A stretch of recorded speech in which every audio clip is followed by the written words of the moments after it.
Good morning students.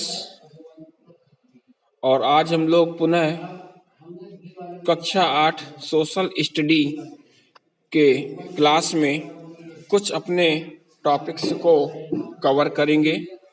तो आज हम लोग कक्षा 8 में नागरिक शास्त्र खंड में लेसन 3 है हमारा संयुक्त राष्ट्र संघ।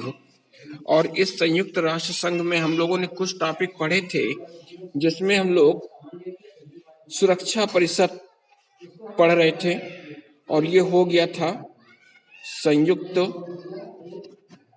राष्ट्र संघ। और इसके हम लोगों ने अंग पढ़े थे और 6 अंग थे।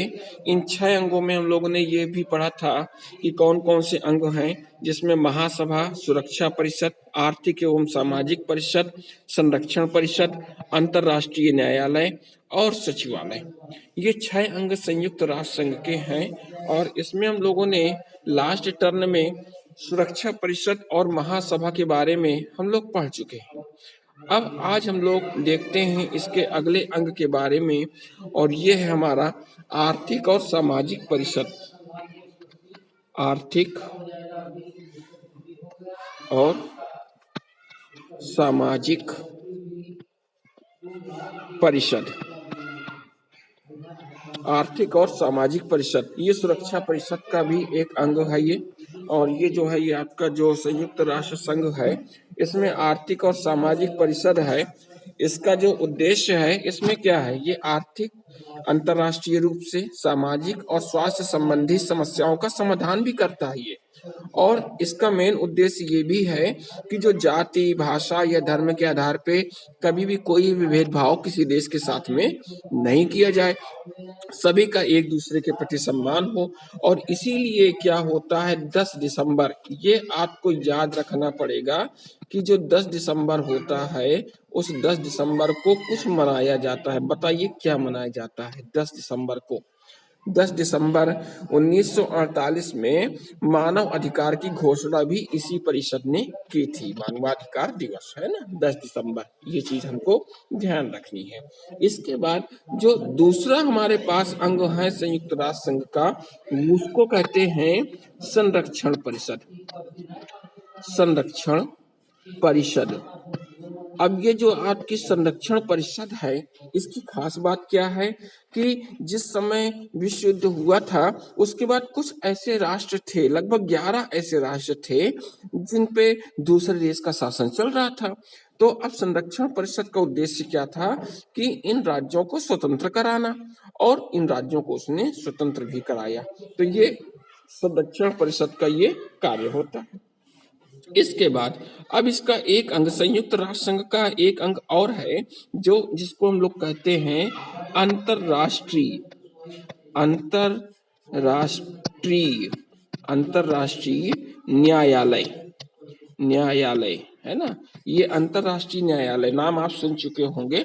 तो अब इसकी खास बात क्या है, ये इंटरनेशनल कोर्ट ऑफ जस्टिस है।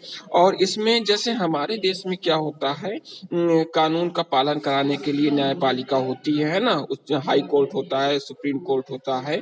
ठीक इसी तरह जो है संयुक्त राष्ट्र संघ के अंतर्गत भी ये काम होता है। और जितने भी दूसरे देशों के मामले होते हैं, एक देश और 2 देश के बीच में विवाद होता है, उनको इसमें निपटाया जाता है। साथ में इस न्यायालय में 15 न्यायाधीश होते हैं, ये हमको याद रखना है। 15 न्यायाधीश होते हैं और कितने वर्ष के लिए चुने जाते हैं? 9 वर्ष के लिए। 9 वर्ष के लिए ये न्यायाधीश चुने गए हैं। और ये जो इसका मेन कार्यालय है, जो अंतर्राष्ट्रीय न्यायालय है, इसका जो कार्यालय है वो कहाँ पे है? हेग नामक शहर में इसका कार्यालय है। ठीक है, और ये किस देश में है? नीदरलैंड में है। नीदरलैंड में हेग में इसका कार्यालय बना हुआ है। साथ में अंतर्राष्ट्रीय न्यायालय में हमारे देश में भी कुछ लोग रह चुके हैं, जिसमें भारतीय न्याय शास्त्री, उनका नाम है BN राव, और श्री नागेंद्र सिंह, ये न्यायाधीश अंतर्राष्ट्रीय न्यायालय में रह चुके हैं। तो ये चीज हमारी यहाँ से क्लियर हो गई, ये अंतर्राष्ट्रीय न्यायालय का भी अंग हो गया हमारा। इसके बाद नेक्स्ट हमारा आता है सचिवालय। अब ये अंग क्या है? ये सचिवालय। अब इसके बारे में भी थोड़ा सा हम लोग समझ लेते हैं, सचिवालय क्या है। जो भी संयुक्त राष्ट्र संघ का डेली वर्क होता है, वहां पे दैनिक कार्य किया जाता है, और इसमें ये वहाँ काम, ये ऑफिस वगैरह वहां होते हैं। और जो सर्वोच्च अधिकारी इसका होता है, उसको क्या बोलते हैं? उसको महासचिव कहते हैं। क्या कहते हैं? महासचिव कहते हैं, है ना। सचिवालय का जो अधिकारी होता है, सर्वोच्च अधिकारी, उसको हम एक महासचिव कहते हैं। और सुरक्षा परिषद की सहमति से ये होता है। और कितने वर्ष के लिए चुना जाता है? 5 वर्षों के लिए ये चुना जाता है। ठीक है, तो इसके कुछ अंग हैं। बाकी इसके बारे में और भी जो भी डिटेल होगा, उन डिटेलों के बारे में भी हम समय रहते ही आपसे नेक्स्ट टॉपिक पे चर्चा करेंगे। ठीक है, ओके। तो इतना आप कंप्लीट कर लीजिएगा, और कंप्लीट करके मुझसे चेक करा लीजिएगा मेरे नंबर पे भेज के। ठीक है, ओके। आज का क्लास हम क्लोज करते हैं।